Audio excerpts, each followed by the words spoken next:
Okay. All right. Hi, U.S. historians. So now what we're doing is we're shifting from our focus on Native American history to African American history. Okay. Um, and unfortunately, where that starts is a very dark chapter in American history. Okay.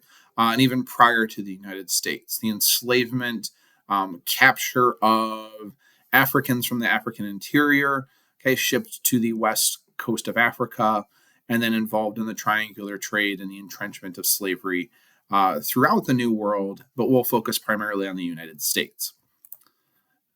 Now, as I try and always do when we talk about these topics, is to keep the focus where it should be, which is on the people that we're talking about here.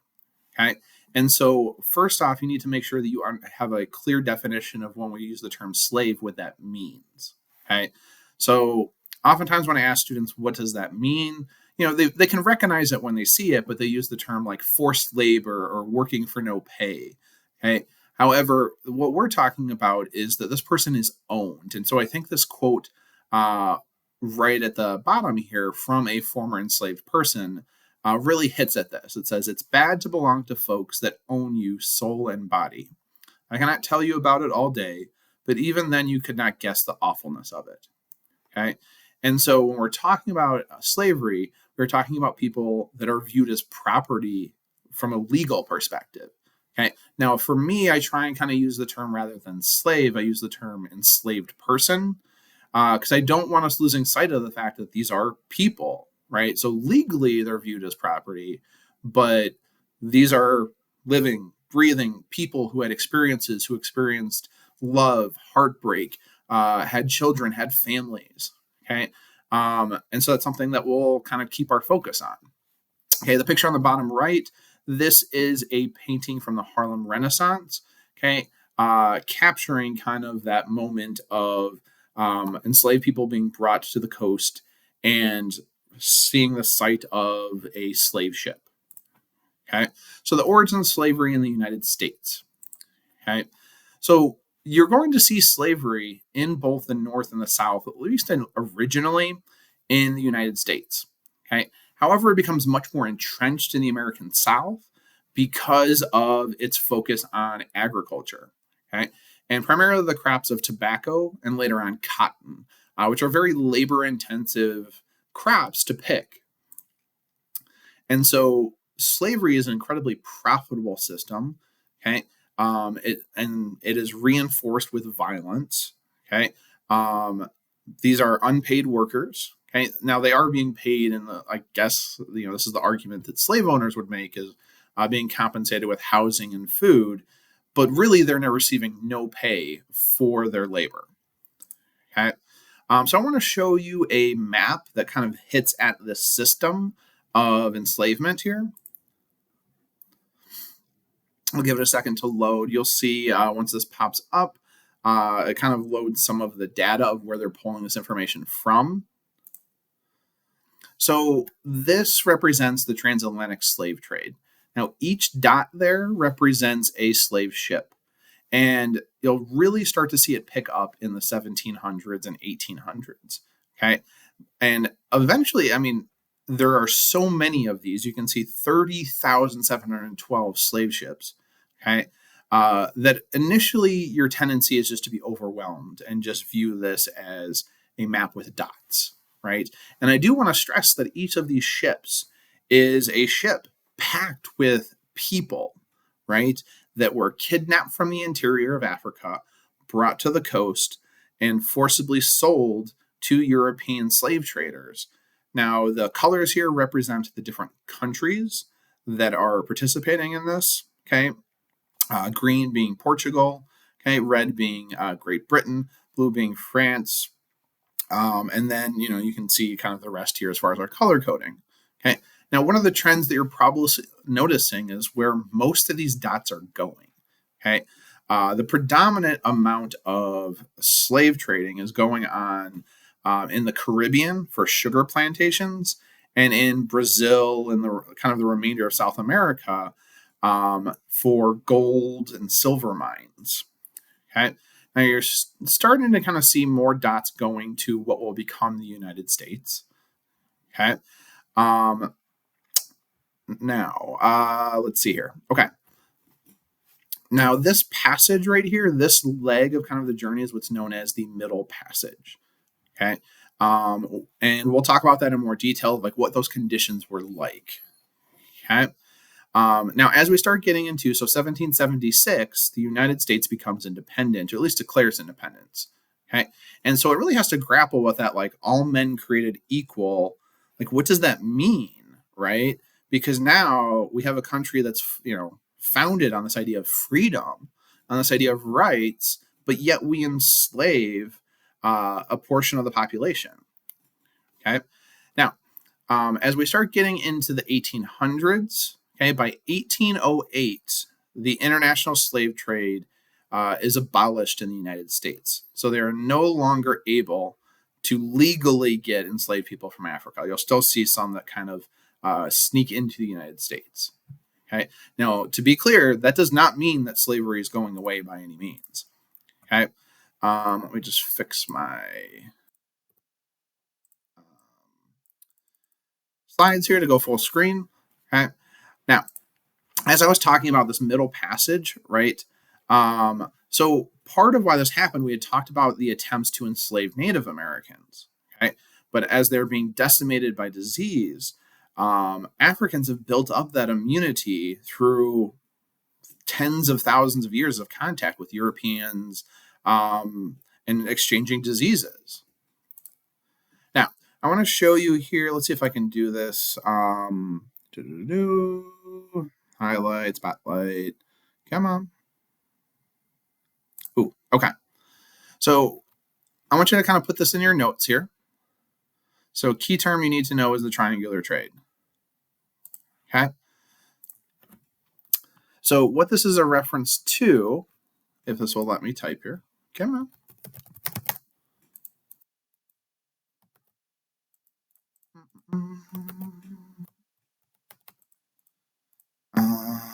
Okay, I'm gonna try this one more time here. Okay, so it's not letting me do this, it's fighting me here. So I'm just gonna do it in kind of messy writing.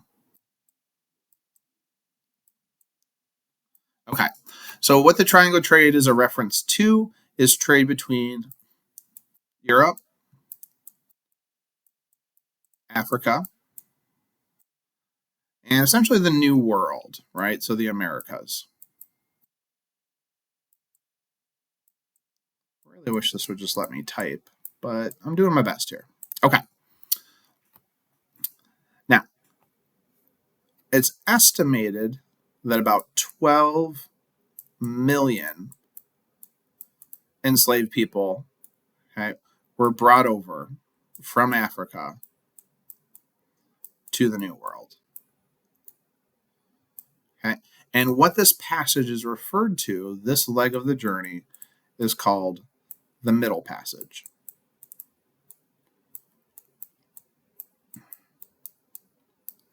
Sorry that it's taken me so long. I'm doing my best. That's really hard to read. But anywho, okay. So what they were brought over, let's just use the example of cotton. Okay, they were shipped to the New Worlds to pick cotton. Okay, that cotton then is shipped to Europe where it's made into clothes. Okay, we've talked about the Industrial Revolution. Great Britain is the first to industrialize. They're going to make this into clothes, sell it to African traders who are then going to, now use that profits to buy more enslaved people to ship to the Americas to grow more cotton to then make more clothes, and that cycle continues. Okay. Other things that they're going to be used for, right, of growing stuff. Okay. Hemp, which ultimately could be used to make rope, which could be used for these ships, right, to tie down barrels of cotton, right, to tie down the sails and raise the sails on these slave ships. Okay. And so the cycle kind of continues, right? I guess one kind of last one would be like sugar, right? To just use another example. Okay. Which is shipped to Europe, which they use to sweeten their tea or to sweeten chocolate. Okay. And then they're like, okay, now we're going to ship more enslaved people to grow more sugar to then put in our tea. Okay. And so, really, what fuels this whole thing is the people in Europe are not seeing the Middle Passage, right? All they know is that they really like the sugar that's coming to them. They're not seeing the conditions of the workers that are, growing this stuff. Okay, these enslaved people. Okay, because they're purposely kind of left ignorant, and so really, it's the people on this leg of the journey, the enslavers, and those here that are doing kind of this awful work of enslaving people that are kind of fueled by this greed and willing to kind of do these terrible deeds, right? Okay. Let's see. Is this gonna fight me here? Yes, it is. Okay.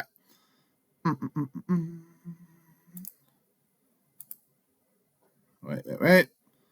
Sorry, I'm being that guy here. Okay.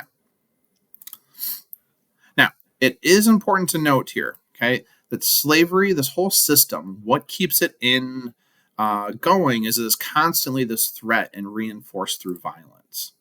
Okay. You talk about any system of oppression, okay, enslaved people are dehumanized, right? Meaning we know that they are humans, right? But they are viewed as less than human, or according to the law, they're legally viewed as property. Okay. And so I kind of talked about this Middle Passage. I'm going to have you guys watch a video about this experience. Okay. These conditions were incredibly cramped. Okay. And because of that, then you're seeing the spread of disease. Okay. You will see death. Okay. The video will get into this, but um, uprisings on these ships of like violent uprising by enslaved people was fairly common. Okay. Suicide would be another, okay, rather than choosing to be enslaved. And then, of course, death from disease. Okay. Now, like I said, this system is reinforced through violence. So, ways to discourage rebellion is uses of violence. Okay. To reinforce subservience. Okay. And so, some really kind of difficult and brutal topics that we can't shy away from, because otherwise I feel like we'd be doing a disservice and kind of glossing over um, elements of history here. Okay. So for me, I really struggle with this because like I find it hard to think that like individuals would do such awful things um, to people, right? Just for money, just for wealth, right? And so, like, you're going to see separation of families. You're seeing violence at an extreme scale. Okay. And so, what we're going to do, okay, is we're going to look at, like, okay, arguments that Southerners use to justify the system. And then we're going to kind of like deconstruct and talk about like how a lot of these are just silly arguments. Okay. Um, and so, kind of a common trope or a common argument is, oh, like, some slave owners didn't treat their enslaved people as that bad. Like, obviously the system's not great, but, they're working within the norms of the times. Well, I think this enslaved person, Thomas Lewis, describes it pretty well. He says, there's no such thing as being good to slaves, right? Many white people were better than others, but a slave belonged to his master, right? There's no way to get out of that. Okay. And so what we're going to do now, okay, is we're going to look at these arguments used to justify this horrible institution. And then I'm going to have you guys practice counter arguments to think through, okay, this is why Southerners are justifying the system. But I think there's kind of some holes in their arguments here, and that's what we're going to take a look at. Okay. So we're going to stop there for right now. Okay. And I'm going to have you work on this next activity. Okay.